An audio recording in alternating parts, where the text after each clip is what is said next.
Welcome, listeners, to the Master Your Money show, how to build your entrepreneurial and financial mindset to make more money and accelerate your business. And my name is Josh Blakely. This is the reason I'm putting on this summit is because I want to see business owners not just excel as entrepreneurs and in their business growth, but I actually want business owners to be in complete control of their finances, their business, and their personal. So I've gathered together a whole range of experts to dive into this and to share with you some really incredible insights on how to make it work. And today I have Victoria Costa on the show. She runs a credit repair company called Credit Fix Solutions. And I'm really looking forward to what she's going to be able to share around finance and how that works in a business setting as well. And I just think this is absolutely key to look into and be aware of your credit in whatever you're involved in with life, whether it's business or personal too. So over to you, Victoria. Thank you so much for joining us on the show. And just very appreciated to have you here. Thanks, Josh. It's a pleasure to be here. Thank Excellent. you.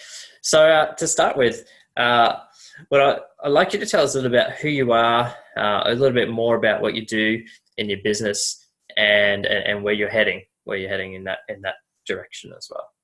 Sure. Well, I'm the CEO of Credit Fix Solutions, as you said, and I started Credit Fix Solutions about 5 years ago.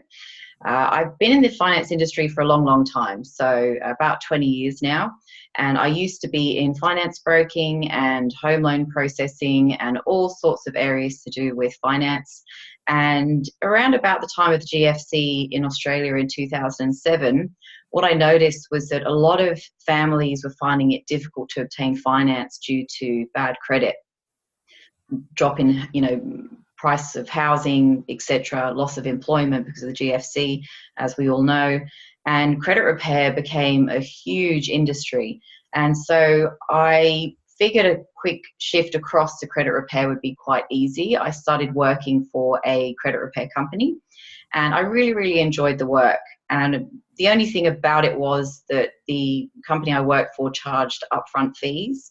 And with credit repair, just to explain a little bit about it, what we're doing is we're looking at helping to improve someone's credit report by removing adverse information. Now, that information may be because they haven't paid their bills on time, they've had a dispute with a supplier, whatever it may be, but it's preventing them from obtaining finance for their families or for their businesses. And as much as I love the work, it's never guaranteed. So you can never guarantee that a default's going to be removed or that you can fix up a credit report and improve a score. So I moved away from that business after about 3 years, and I created Credit Fix Solutions.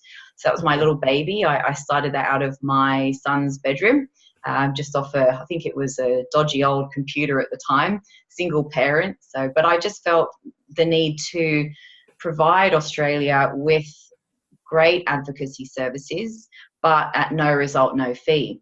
And to date, we are still the only credit repair company doing the no result, no fee process or service in Australia. And very proud of that. So started out of my son's bedroom, and we've moved to 3 offices across Australia now. And we help finance professionals and small businesses across the country to help improve their credit reports. Wow, I love that. I love that you just, it's like you put a stake in the ground and said, hey, this is what I'm going to do. And this is the integrity I want to have in my business. And you just went for it. Definitely. Wow. And what was that like? What was that experience like in starting the business from that point to what's the journey been like so far, moving to where you are now? It's a gradual one where, we all know if we've been to any business course, you've got your learning curve or growth, and then you have a plateau. And then so each step, you're kind of like struggling up this hill, and then you get to the top of it and you go, oh, I'm okay now for a little bit. So every part where we grew, I had to grow as well as a business owner. So I found it okay because I was very proactive about making sure as it's my responsibility being director for a company and shareholders and stakeholders, being responsible for everyone involved, that I did grow properly along with the company so I could support that growth. So I put myself through quite a few courses along the way, business courses. Events like this is why I wanted to get involved, because it's so important that we educate ourselves and that we grow along with the business. So I never found it to be too scary, although growing into a national business for me, only working in home loans and home loan processing, back kind of office scene type work before I started the business, I did find that a little bit daunting, hiring people. And I'm a bit of a control freak, I suppose, a bit OCD about how it's done. So sharing that responsibility and workload with other people, I found a bit difficult. Mm, mm. And was there a defining moment there when you kind of broke through how you thought about hiring other people to do things there, or was it a pretty natural process once you? No, I just found someone I thought who was really great at recruitment and paid her to do it. I Yeah, always feel that in business, we're not good at everything. So hire people who are better than you and surround yourself with people who are better than you. So you can be great at everything. I still, to this day, I don't do any of the, beginning of the recruitment processes. Kylie does all of that for me because yeah, she's great at it and I'm not. So yeah. I like that. The yeah, outsourcing those very areas important. that people have got Yeah. specialized skills in there. Okay. Mm. Just taking it back a little bit, uh, I'd love to ask about the why, a bit more about the why into your business and how you got into credit repair in the first place, and why you've continued on doing it as your own business. Well, I love the fact that I'm fighting for fairness, but for families and businesses. So 1 in 3 Australians are affected by bad credit, which impacts their ability to move forward with their lives, whether that's to get out of the rental market, which, as we know, well, maybe we don't know, but I definitely know Sydney prices, Melbourne prices have shot up through the roof. And there's so many families, even with good credit, who simply can't afford to buy. So the fact that I get to help these families into a home, I get to help businesses resolve disputes with no stress to them, and they don't pay us unless we're successful. I just find such a sense of, I guess, I find a lot of joy in it, in my work. It's a great result. I don't get to see them afterwards. Obviously, I remove a default for someone, and I probably, most cases, never hear from them again. And the why I've grown it so much. When we initially set up, I set it up as a B2B business, so mainly dealing with finance professionals. And it was just in my local area. And it's a really great way to network in your area and get other people to refer to your business. It's a really nice business setup. B2C, I find a little bit more difficult, but B2B is very easy because you're building relationships. If you like people, you do business with them. So I set it up that way because then whoever's seen the broker, whether it's a family or a small business, they have the want.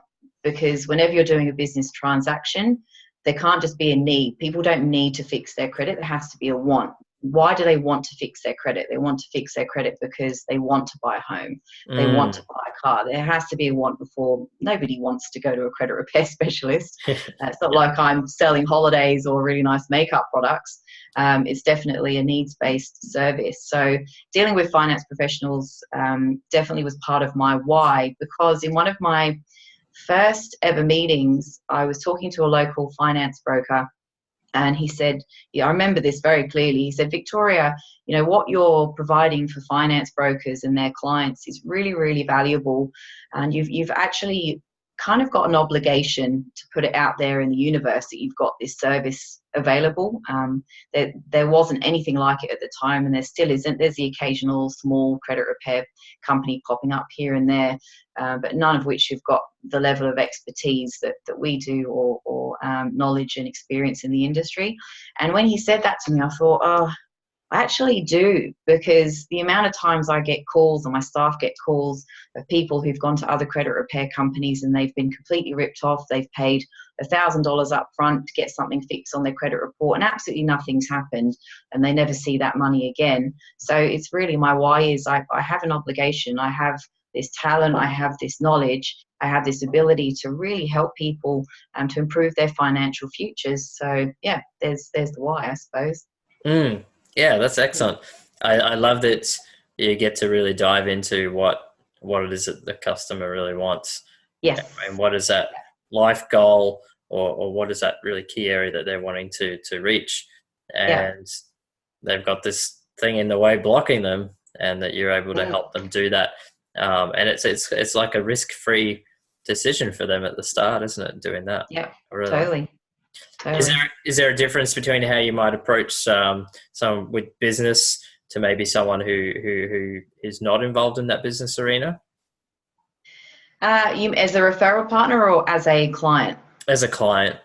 As a client, no, we treat everybody the same way. In Australia, we have a lot of mums and dads who are running small businesses. Probably aware. I don't know how many millions of small businesses there are now in Australia. Would you know the I don't know number off the top of my head, roughly? but I do know the number of them being created is the most that's ever been. Uh, Yeah, yeah. yeah. So you've got very experienced business owners who might have a dispute with a supplier. Look, probably the only difference is how I gauge the use of language with the particular customer. So with a mum and dad who've never applied for a home loan before or don't understand finance, I might just gauge the conversation level a little bit clearer, or maybe starting more of the basics of credit reporting. Whereas someone who's a director of 20 companies, who's gone for 100 loans, who understands his credit report, he just simply wants to get it fixed. Victoria, go and do your work. I might just say, Mhm. yep, not a problem. Here's your quote. Happy to start work 4 to 8 weeks time. So Yeah. your level of explanation has to adjust with Yeah. your client, I suppose, is all I'm trying to say. Yeah. Yeah. Oh, good. That's great to hear in detail about how you work there. I really like that too. Um, moving into another area, because we just spent some time talking about the entrepreneurial mindset, and what's involved there, and in Mm, how you brought your business from a small home office into a company, and employing other people to do other parts of your business too. I'd like to delve into your your experience around money and what you've learned along the way too. And I love asking the question about asking people the question about what their first experience or memory was around money. Oh, actually, I was talking about this the other day with my husband, and I was saying because when I was growing up in England, don't know whether you can hear a bit of the accent. It's Okay, yeah, yeah. been in Aussie way too long, mate. But when I was when I was growing up in England, we like didn't have any money. I remember growing up, and I think we were in council housing for a while. I remember my dad having maybe 2 or 3 different jobs, and there was always fights about money. Always fights growing up. I remember one time sitting on the staircase at my mum's sister's house or my auntie's house, and I think everyone was fighting about money, or I think some cousins had more Christmas presents than others. And then the one cousin that got 100 presents wanted the one present that me and my brother got, which was, 1 pound potato gun. I remember sitting on the stairs watching everyone and thinking, you know what, when I grow up, I'm going to have so much money that there's never going to be any of these arguments. you know, Wow. I'm just going to make sure I have the money, and it's always stuck with me. I suppose it does for a lot of Yeah. people. Mm. Yeah. So yeah, it sounds like you've set that goal Yeah, from that experience, and have just getting there too. yeah, yeah. Oh man, that's incredible. I've never heard a story like that's the complete opposite of what Christmas should be. But Yeah, I'm sure uh, most families at Christmas have there's always one that starts an argument. mm. I've heard. Yeah, oh, that's great. And then into business, I'd like to really dive into how has that experience around wanting to manage money and not have to worry about money. How has that then taken shape in starting and running your own business? Well, And I guess that's probably what stops a lot of people from attacking growth is being scared of not having the cash flow. You know, two biggest four-letter swear words in business are cash and flow. Um, I guess how I approach it is that I'm responsible for the money coming in and for the expenses and keeping an eye on it. So I keep an eye on it, and that's on a very consistent basis. I make sure I check the accounts every day. I'm constantly doing budgeting. We're constantly looking at forecasting, and where I got stuck and I didn't understand after a period of growth, you know, how comes the cash flow isn't going up? We've been doing X amount more applications every week for the last 4 months. Where's the money? Or 2 months, 1 month, whatever it is understanding how to read all those figures. So just again, getting people around you. I've got a advisory board now because I'm at that level where I can't just be sitting here by myself in my own head all the time. So there's 3 or 4 on the advisory panel, and they're all way above me in business. 20 years older than me, lovely people. I consider them like my family, but I let them look at all the numbers and I let them give me their honest feedback. Because if I am overspending in a certain part of the business, I need to be told. Yeah. I need to maybe pull back on something, or maybe, we're not putting money into the right marketing activities. What's the return on investment in your marketing activities? Of course, you need to try new things, you need to gauge them. I'm very risk adverse. So we're very sort of risk adverse. We use an avoidance strategy with all of our planning, in that, we don't just throw money at something. It's properly investigated before we look at doing anything, or we'll do a trial and then go in, the deep end with something when it comes to money. But yeah, I guess I'm just very careful and I monitor everything. I never take really big risks or let's throw 20,000 at TV ads. Wouldn't do anything like that. Yeah. Oh, that's great. That actually leads straight into my next question, because my next question is around hiring uh, hiring mentors or seeking out mentors, people to help you grow along the way. You've mentioned you've got an advisory board there too. Who have been those key people along the way, and how did that translate into your advisory board that you have at the moment? Um, I get involved with a lot of businesses, so I'm out and about a lot. So I've been very lucky like that, in that I've just been put in front of a lot of different people in business. I suppose because we are a B2B business, so I'm out and about and I'm busy networking face to face with a lot of other business professionals. And I like to meet with people and I like to ask people questions and I like to know a little bit about them and something interesting about their career path. But I think I've just been very lucky as well, or maybe I've just traveled across the country way too much over the past 5 years. But the business structure advisor that I've got, Hank, he runs a business, runs across the east coast of Australia, 10 million turnover. So, a lot more than where I'm at the moment. But he actually offered, after we came along and we did presentations for his referral partners, who are mainly accountants, he sat down and we did a whole roadshow together over about 3 months. So we spent a lot of time together. And he said, look, come in and I'll help you, come in and do your business strategy. Let's have a look at your projections, which I had no idea about. That was 3 years ago. I was like, what's a projection? No idea. And I remember sitting down at the meeting with him, and the deal was that I had to buy him lunch if he was going to help me. So I did. I think it was some terrible Chinese restaurant around the corner. Anyway, but he helped me, and he said, where's your assets and liabilities, and where's your last tax return, and where's this and where's that? And I was like, it's in here somewhere, I'll find it. And he said, haven't you put all these, figures into a spreadsheet? I said, well, no. And he said, well, how do you know that you're earning money, Victoria? He's quite a serious man. And I said, well, I buy shoes, I'm not too sure. And he just kind of frowned at me and said, okay, we're gonna do this properly and do figures. So along the way, and then I was at another event and I was presenting. So I'm always going out and I'm always offering credit fix solutions as an educational type presentation for finance professionals, for schools, anywhere I can, anywhere and everywhere. I'll go out and I'll do a presentation, not for remuneration purposes. We're earning great money. We've got great relationships with our referral partners. For me, I love to educate people, and comprehensive credit reporting is such an important topic these days as Australia's moved into comprehensive credit reporting. A lot of families and businesses are very confused about it. So went out and I did another stint. I don't even know where I was, maybe Melbourne. And the keynote speaker was a marketing advisor, and he was an ex-finance broker. And just in the back of my mind for the past 12 months, I was thinking, I probably am at that stage where I just need someone to say, hey, maybe try this as your strategy, or overview our strategies, or look at our strategies every 3 months. And as soon as I heard him speak, I thought, oh, he's our guy.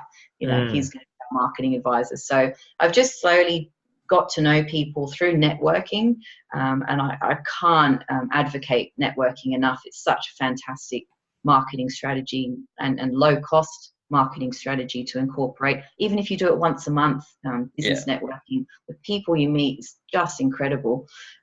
Make sure you don't speak to someone you know all night at the event. You have to get around and speak to new people, otherwise it doesn't work. But yeah, I think I've just been lucky. Just built it over the past 2-3 years. Yeah, I mean, it sounds like you're intentional about getting out there and doing it, though. Yeah, so it's definitely. like you've made your own luck by being in the right place at the right time, to the right people. Yeah. Yeah. You got to be in it to win it, right? Definitely. Yeah. Okay. My next question is around our mindsets, the way we think about different areas of life. And because we're focusing on the finances, how we manage our money, and the entrepreneurial side, how we're looking to grow our business, I'd like to start with the finance side. And if you could pick one thing that's made the biggest difference in your life for your money management and your finances, what would you say that is? There's a few. Look, I guess reporting and going through your expenses and income every week and then once a month. That's made a huge difference, because you need to see what your splits are. So 30% bottom line, 30% marketing, 30% staff, whatever it might be, 10% for your holidays, whatever that is. That's made me feel more comfortable and confident with it. So, and I suppose the other thing for business is, the big question for me was, how do I create an ongoing income stream? Because in business, you never want to be just week to week. Oh, I've got 10 clients, they're going to come in over the next 6 months, and then you're waiting for them to pay. And each week you're kind of going, oh God, I've got $20,000 of expenses this week. Am I going to get paid on all my invoices? You never want that. So yeah, I think the best thing we ever did was implementing a payment plan system. So clients, when we fix their credit, they can pay us straight away, and they get a cheaper rate if they pay us within 7 days. The payment plan option is a little bit more expensive for the privilege, but that's allowed us to cover. I mean, at the moment now, 2 years later, did affect cash flow at the start a little bit, because all of a sudden 50% of clients went, I want the payment plan. So I was owed 40,000 that week. I might get paid 20, but guess what? The other 20 I'm getting over the next 6 months. But the bills are still coming in. So at first it was a little bit daunting, but best thing I ever did for the cash flow for the business, because now we have about half our costs covered every week, guaranteed by our payment plans. Excellent. So you've set yourself up with something that's really measurable over time to give you that, that peace of mind. Definitely. Yeah. So you can sleep at night and wake up on Monday morning and go, well, great, we only need 3 people to pay us, and I know that we're sending out 20 invoices. So you can just happily do your work, and then your mindset's a lot more, as talking about mindset, is a lot more free to explore ideas. I think the more that you're muddled down with stressing out about all these figures and numbers and everything, the less that you can be creative. And I think it's really important when you're running a business to have that time to be as creative as you can. That's great. Yeah. I mean, that transitions into how you think about your entrepreneurial mindset once you've got that financial foundation down there as well. Yeah, definitely. Oh, that's fantastic. Now, I believe you've got something a free gift you've put out there for our listeners to Dude. get. Please tell us It's more. really exciting because credit reporting and credit repair is a really exciting topic. Like I said, it's not nothing fun like makeup or shoes. We've put together an ebook on comprehensive credit reporting. At the moment, it's being sold through a training group, AAMC here in Australia. Finance brokers can go and purchase that and do a course on credit reporting. Now, a lot of business owners listening might not have clients who need credit repair, but it is an important topic for all of us to understand. So we'd like to give away a copy of the ebook for free. For anybody who wants a copy, we're happy to give that away. We've been writing that over 2 years, and it explains everything to do with your credit reports, how you can fix it yourself, how to protect your credit reports, how to get copies of your credit reports, what your credit score means, what's included on your credit report. Look, the writing's not the best. I'm not the best writer in the world. It's about 30 pages, but it's really, really great information we all need, I think. Yeah, that's excellent. No, it's definitely something I speak to with my clients too. But I'm glad I've got that resource on hand. Yeah. Now I can point them in your direction there, and certainly if anyone's listening, if you don't know about the credit reporting system in Australia and you want to check it out, definitely get a hold of that, because you can learn how to look at it yourself. And then if you know, or if you suspect that maybe there's something in your credit history that's going to be affecting what you can do and hit the goals you want personally and financially and in your business, then definitely important stuff. Boring but important. That's it. But that's it. It's taking care of these other areas too that we might want to put off or not think about, that they actually can have such a huge impact. And if you don't know, and that's the thing. Yeah. Sorry, Joshua. That's the thing with your credit report. You get a default on there or a black mark on there. It's on there for 5 years. So to be proactive and actually look at this stuff now and go, okay, how can I stop that from happening? Really, really important, because once you get anything on your credit report, especially running a business, we all know how hard it is to get finance anyway, running a business. It becomes impossible for a lot of businesses out there. So, So definitely, people, when they're wanting to get to that point in their business where they're scaling up and growing, be proactive about it. Work out what that roadblock might be, so that Victoria can help you out and get that sorted. Protect your credit score with your life. Wow. Yeah. Fantastic. Well, was there anything else you wanted to add in our time remaining at all, Victoria? No. Is there anything that you feel your listeners might gain from? Any other information? Look, I think that's great. I think that anyone who is the least bit interested needs to check it out. And if you're thinking it doesn't matter for you, it probably means that you do need to check it out. So definitely get a hold of that guide and learn as much as you can. And you can reach out to Victoria there if you've got other things you want to pursue further with your credit. Look forward to it. Yeah. Thank you. Well, Victoria, I just want to thank you for giving your time here on the show and just sharing that wealth of information, sharing your journey, and just letting our listeners know how important this area of finance is, and in business, how it's even more important to get on top of that too. And look, there's more interviews coming up on our Master the Money show as well. So make sure you tune in, and we're really looking forward to sharing even more quality information with you that's going to help you really shift how you work in your business and get on top of your financial situation. Thank you, listeners. Josh. Bye.